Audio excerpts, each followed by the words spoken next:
Mesurer au micromètre. En fonction de la tolérance de la cote à mesurer, on choisit l'instrument approprié. Ainsi, pour une tolérance en millimètres, on utilise un réglé. Pour les dixièmes, un pied à coulisse. Les centièmes, un micromètre. Le micromètre est composé d'un corps et d'un système de mesure. Sur le corps, on trouve la touche fixe et la touche mobile, ainsi que le système de blocage. Le système de mesure est composé de une douille graduée, un tambour gradué permettant le déplacement de la touche mobile et une friction. La plage de mesure d'un micromètre est généralement de 25 mm. On trouvera un micromètre 0,25, un 25-50, un 50-75, etc.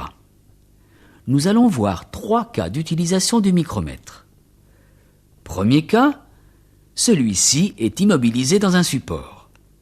La pièce est tenue par la main gauche, la droite tourne le tambour pour approcher la touche de la pièce. On parfait le bon contact à l'aide de la friction et en bougeant la pièce. La friction assure une lecture identique quel que soit l'opérateur. Deuxième cas. On peut tenir celui-ci à la main, la friction étant sur le tambour.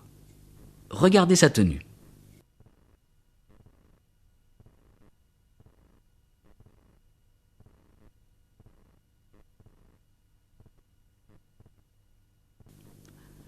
Troisième cas. Sur un tour, la pièce est dans le mandrin. Les deux mains sont utilisées pour une bonne prise de cote. Pour faciliter la lecture, on dégage le micromètre et pour cela, on bloque la touche mobile. La lecture. La règle des millimètres est celle qui est marquée. En dessous, nous trouvons les demi-millimètres. Le tambour est divisé en 50 graduations. Un tour de tambour égale un demi-millimètre, soit 50 centièmes. Une graduation correspond donc à 1 centième. Lisons cette cote. Les millimètres, 25, 26, 27, 28, 29. Virgule 5 et 36 centièmes. La cote est de 29,86. Lisons cette autre cote. 33,5 et 26 centièmes. La cote est de 33,76. Quelle est la cote que vous lisez ici? 59,5 et 47 centièmes, soit 59,97. Autre méthode, on peut lire qu'il manque 3 centièmes pour arriver à 60 mm, soit 59,97. Vérification de l'étalonnage. D'abord, on s'assure de la propreté des touches avec un papier.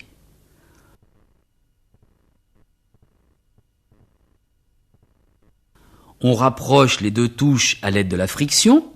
Le tambour doit être à 0. Micromètre 25-50. Nettoyons les touches.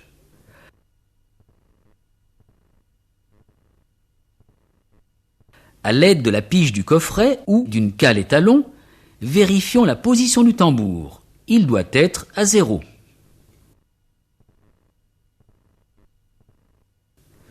On procède de même pour des micromètres de dimension supérieure.